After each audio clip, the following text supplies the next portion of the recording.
Hai guys, kembali lagi sama aku di channel YouTube Laurencia Kaprista.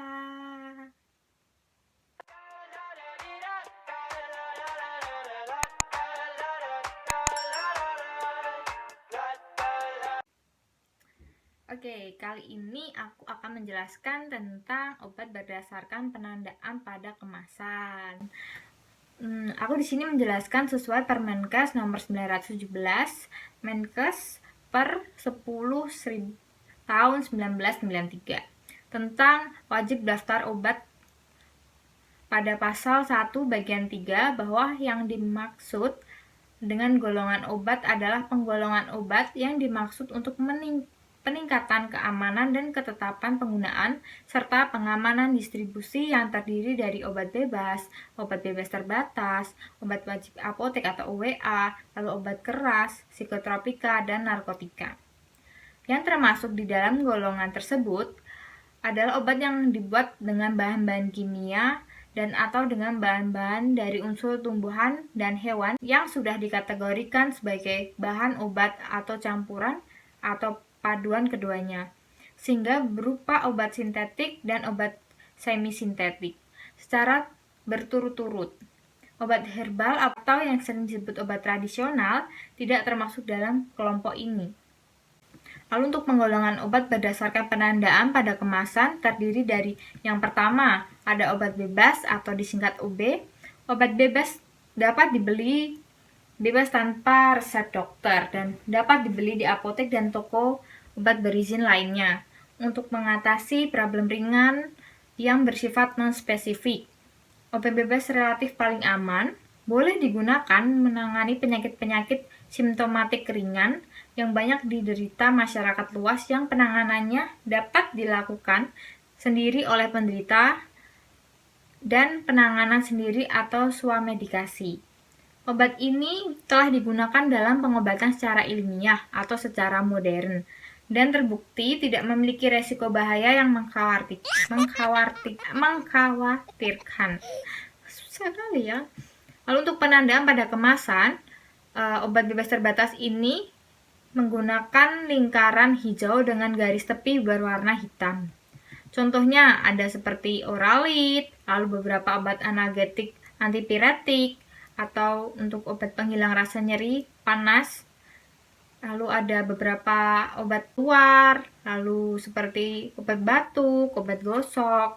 Lalu ada juga seperti suplemen vitamin, contohnya seperti paracetamol, acetaminophen, lalu untuk vitamin seperti vitamin C, vitamin B kompleks, lalu ada seperti minyak kayu putih, begitu.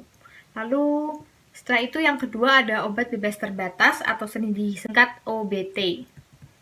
Obat bebas terbatas tersebut juga termasuk dalam daftar W atau daftar peringatan atau waspada. Obat keras yang dapat dibeli tanpa resep dokter, namun penggunaannya harus memperhatikan informasi obat pada kemasan. Pada penjualnya memiliki batas jumlah dan kadar isi berkhasiat harus disertai tanda peringatan P1 sampai dengan P6. Dibatasi hanya dapat dibeli di apotek atau toko obat berizin. Obat bebas terbatas relatif aman selama sesuai aturan pemakaian yang ada pada kemasan. Lalu untuk contohnya ada seperti obat flu kombinasi, seperti CTM, lalu dimenhidrinat, lalu untuk obat batuk seperti bromhexin, lalu ada antimo, piperazin, dan sebagainya. Lalu untuk obat tetes mata, iritasi ringan juga termasuk dalam obat bebas terbatas. Untuk kemasannya, penandaan pada kemasan itu yaitu lingkaran biru dengan garis tepi berwarna hitam dan kotak peringatan berwarna hitam berisi pemberitahuan berwarna putih. Untuk kotak peringatan itu berisikan tentang peringatan P1 sampai P6. Jadi untuk peringatannya, setiap obat itu memiliki peringatan berbeda-beda antara P1 sampai dengan P6. Lalu untuk SK Menkes nomor 2380 pada tahun 1983 tentang tanda khusus obat bebas dan obat bebas terbatas dan sesuai dengan SK Menkes RI nomor 6355 tahun 1969 Pada kemasan OBT harus tertera peringatan yang berupa kotak kecil berukuran 5 x 2 cm berdasarkan warna hitam atau kotak putih berdasarkan tepi hitam dengan tulisan sebagai berikut. Untuk P nomor 1 itu berisikan awas obat keras, baca aturan pemakaiannya. Untuk P nomor 2, awas obat keras hanya untuk kumur, jangan ditelan. Lalu untuk P nomor 3, awas obat keras hanya untuk bagian luar dan dari badan. Untuk P nomor 4, awas obat keras hanya untuk dibakar. Lalu untuk P nomor 5, awas obat keras tidak boleh ditelan. Untuk P nomor 6, awas obat keras, obat basir jangan ditelan. Itu beberapa tanda peringatan pada obat bebas terbatas. Lalu untuk P1 contohnya yang untuk aturan baca aturan pakainya. Itu contohnya seperti Antimu, Decolgen, ada Fix Formula 44 dan sebagainya. Untuk P2 yang hanya obat kumur jangan ditelan, itu seperti Tinctura dan Neo Ultrasilin. Lalu untuk obat keras yang hanya untuk dibakar itu seperti sigaret asma. Lalu untuk tidak boleh ditelan itu seperti sulfanilamid steril, dan untuk obat wasir yang tidak boleh ditelan seperti anusol suppositoria. Lalu pada keadaan dan batas-batas tertentu, sakit yang ringan masih dibenarkan untuk melakukan pengobatan sendiri atau self-medication, menggunakan obat-obat dari golongan OB atau OBT dengan mudah diperoleh masyarakat. Namun, dianjurkan untuk tidak sekalipun melakukan uji coba obat sendiri terhadap obat-obat yang seharusnya diperoleh dengan menggunakan resep dokter. Setelah upaya self-medication, apabila kondisi penyakit semakin serius, tidak kunjung sembuh, setelah sekitar 3-5 hari, maka sebaiknya segera memeriksa diri ke dokter. Oleh karena itulah semua kemasan OBT dan OBT wajib mencantumkan tanda peringatan. Apabila sakit berlanjut, segera hubungi dokter. Untuk meningkatkan kemampuan masyarakat dalam menolong dirinya sendiri guna mengatasi masalah kesehatan, dirasa perlu ditunjang dengan sarana yang dapat meningkatkan pengobatan sendiri secara tepat, aman, dan rasional.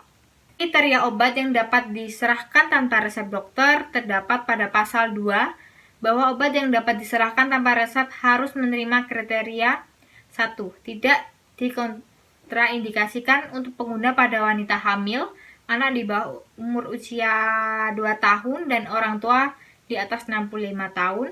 Lalu yang kedua ada pengobatan sendiri dengan obat dimaksud tidak memberikan resiko pada kelanjutan penyakit. Yang tiga, penggunaan tidak melakukan cara atau alat khusus yang harus dilakukan oleh tenaga kesehatan. Lalu yang keempat, penggunaannya diperlukan untuk penyakit yang prevalensinya tinggi di Indonesia. Lalu yang kelima, obat yang dimaksud adalah rasio khasiat keamanan yang dapat dipertanggungjawabkan untuk pengobatan sendiri. Lalu dalam rangka self-medication menggunakan OB atau OBT, perhatikan kemasan dan brosur yang terdapat di dalamnya. Berdasarkan SK Menkes nomor 917 tahun 1993, pada setiap kemasan atau brosur OB dan OBT harus menyebutkan informasi obat sebagai berikut, yaitu ada nama, daftar dan jumlah khasiat, lalu ada nama dan alamat produsen tertulis, izin beredar, kondisi obat, indikasi, lalu kontraindikasi, efek samping, petunjuk cara penggunaan, dosis, cara penyimpanan, peringatan, dan informasi tentang interaksi obat yang bersangkutan. Lalu kita lanjut ke obat ketiga, yaitu ada obat keras, yaitu obat dengan daftar golongan G atau berbahaya. Termasuk juga psikotropika, untuk memperolehnya harus dengan resep dokter dan dapat dibeli di apotek atau rumah sakit. Namun, ada obat keras yang bisa dibeli di apotek tanpa resep dokter yang diserahkan oleh apoteker atau yang sering kita sebut dengan obat wajib apotek atau OWA, seperti antacid, salbutamol, citracin cream, ranitidin, dan masih banyak lagi. Lalu terdapat daftar jenis obat OWA beserta jumlah yang dapat diserahkan oleh apoteker tanpa resep dokter yang dapat dibaca lebih lanjut. Berdasarkan Kemenkes nomor 347 tahun 1990 tentang obat wajib apotek, tujuan adanya UWA yaitu untuk meningkatkan kemampuan masyarakat dalam menolong dirinya sendiri guna mengatasi masalah kesehatan. Yang kedua, meningkatkan pengobatan sendiri secara tepat, aman, dan rasional. Yang tiga, meningkatkan peran apoteker di apotek dalam pelayanan KIE atau komunikasi informasi dan edukasi, serta pelayanan obat kepada masyarakat. Lalu untuk obat psikoterapika atau yang sering disebut dengan obat keras terbatas atau tertentu, psikoterapika golongan 1 tidak untuk pengobatan. Psikoterapika diatur dalam UU nomor 5 tahun 1917, yaitu psikoterapika adalah zat atau obat baik alamiah maupun sintetis, bukan narkotika yang termasuk obat keras, tetapi bedanya dapat berkhasiat psikoaktif dengan mempengaruhi susunan saraf pusat yang menyebabkan perubahan khas pada aktivitas mental dan perilaku atau mempengaruhi aktivitas psikis. Contohnya seperti LSD, lalu ada amfetamin, diazepam, fenobarbital, chlorampromazine, lalu ada clodiazepoksid, dan masih banyak lagi. Untuk psikotropika dibagi menjadi 4 golongan, yaitu golongan 1, golongan 2, golongan 3, dan golongan 4. Golongan 1 ini sampai sekarang digunakan hanya ditunjukkan untuk ilmu pengetahuan, dilarang diproduksi dan tidak digunakan untuk pengobatan atau terapi, serta mempunyai potensi amat kuat mengakibatkan sindrom ketergantungan. Contohnya seperti ekstasi, sabu, metilendiokmetamfetamin, lalu LSD, lalu ada DMA, MDMA, meskalin, dan masih banyak lagi. Lalu untuk psikoterapika golongan kedua, golongan 3, dan golongan 4 digunakan untuk pengobatan asalkan sudah didaftarkan. Namun, kenyataannya saat ini hanya sebagian dari golongan 4 saja yang terdaftar dan digunakan, serta amfetamin golongan 2, fenobarbital golongan 3, pentobarbital golongan 3, flunitrazepam golongan 3, diazepam golongan 4, bromazepam golongan 4, lorazepam golongan 4, nitrazepam golongan 4, dan clordiazepoksid CPZ. Lalu untuk golongan 2 merupakan psikotropika yang berkhasiat pengobatan dan dapat digunakan dalam terapi dan atau untuk tujuan ilmu pengetahuan, serta mempunyai potensi kuat mengakibatkan sindrom ketergantungan. Untuk golongan 2 tadi sudah disebutkan contohnya seperti amfetamin, metamfetamin, atau yang sering kita sebut sabu-sabu, ya kan? Nah, untuk yang nomor 3 atau golongan 3 merupakan psikotropik yang berkhasiat pengobatan dan banyak digunakan dalam terapi dan atau untuk tujuan ilmu pengetahuan, serta mempunyai potensi sedang mengakibatkan sindrom ketergantungan, seperti contohnya flunitrazepam, pentobarbital, amobarbital, fenobarbital, dan masih banyak lagi. Lalu untuk golongan keempat merupakan psikotropika yang berkhasiat pengobatan dan sangat luas digunakan dalam terapi dan atau untuk tujuan ilmu pengetahuan, serta mempunyai potensi ringan mengakibatkan sindrom ketergantungan, seperti alprazolam, diazepam, clobazam, dan masih banyak lagi. Golongan obat keras berbahaya jika pemakaian tidak berdasarkan resep dokter atau prescription, tidak memperhatikan dosis, aturan pakai, dan peringatan. Lalu untuk penandaan pada kemasan, yaitu lingkaran merah dengan garis tepi berwarna hitam dan huruf K di tengah yang menyentuh garis tepi.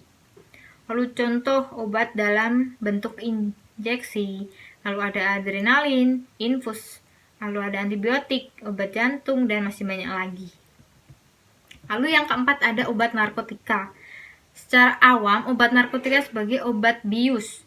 Hal ini karena dalam bidang kedokteran, obat-obat narkotika umumnya digunakan sebagai anestesi atau obat bius dan analgetika atau obat penghilang rasa nyeri. Seperti halnya psikotropika, obat narkotika sangat ketat dalam hal pengawasan, mulai dari pembuatannya, pengemasan, distribusi, dan sampai penggunaannya. Untuk narkotika termasuk dalam daftar O atau opium atau opiat. Hanya boleh diperjualbelikan di apotek atau rumah sakit dengan resep dokter, harus dengan resep dokter asli, dengan menunjukkan resep asli dan tidak dapat dikopi atau tidak dapat ditebus lagi menggunakan kopi resep. Tiap bulan apotek wajib melaporkan pembelian dan penggunaan kepada pemerintah. Narkotika diatur dalam UU Nomor 22 Tahun 1997 dan diperbarui dengan UU Nomor 35 Tahun 2009 tentang narkotika, bahwa narkotika adalah zat atau obat yang berasal dari tanaman atau bukan, baik sintetis atau semi-sintetis, yang dapat menyebabkan penurunan atau perubahan tingkat kesadaran, seperti anestesi atau obat bius, lalu hilang rasa, mengurangi sampai menghilangkan rasa nyeri atau sedatif, munculnya semangat atau euforia, halusinasi atau timbulnya khayalan, dan dapat menimbulkan efek ketergantungan bagi penggunanya. Oleh karenanya, narkotika diawasi secara ketat untuk membatasi penyalahgunaan. Narkotika merupakan kelompok obat paling berbahaya karena dapat menimbulkan adiksi atau ketagihan atau ketergantungan dan toleransi, sehingga obat ini hanya dapat diperoleh dengan resep dokter asli dan apotek wajib melaporkan jumlah dan macamnya. Karena berbahaya, dalam peredaran, produksi, dan pemakaiannya narkotika diawasi secara ketat oleh bagian BPOM. Untuk penandaan pada kemasan, obat narkotika ditandai dengan palang berwarna merah di dalam lingkaran bergaris tepi merah. Contohnya seperti opium, lalu ada eritrosilon koka, dan tanaman ganja, heroin, kokain, morfin, dan masih banyak lagi. Untuk narkotika digolongkan menjadi 3 golongan. Golongan pertama, golongan kedua, dan golongan ketiga. Untuk golongan pertama, narkotika yang hanya digunakan untuk kepentingan penelitian, pengembangan ilmu pengetahuan, dan teknologi, ragenisia, diagnosis, dan ragenisia laboratorium, serta dilarang diproduksi atau tidak digunakan untuk pengobatan atau dalam terapi maupun potensi sangat tinggi mengakibatkan ketergantungan. Contohnya seperti opium dan ganja, heroin, serta kokain. Untuk golongan 2 dan golongan 3, narkotika yang dapat digunakan untuk pengobatan asalkan sudah memiliki izin edar atau nomor registrasi. Contohnya morfin, pedetin, kodein, dan masih banyak lagi. Untuk golongan yang kedua, narkotika yang berkhasiat pengobatan dan banyak digunakan dalam terapi dan atau untuk tujuan pengembangan ilmu pengetahuan, potensinya tinggi mengakibatkan ketergantungan. Contohnya fentanyl, morfin, pedetin, dan metadon. Lalu untuk yang golongan ketiga, narkotika berkhasiat pengobatan banyak digunakan dalam terapi dan atau untuk tujuan penelitian. Potensinya ringan mengakibatkan ketergantungan. Contohnya seperti kodein. Kesimpulannya, sebenarnya obat adalah racun.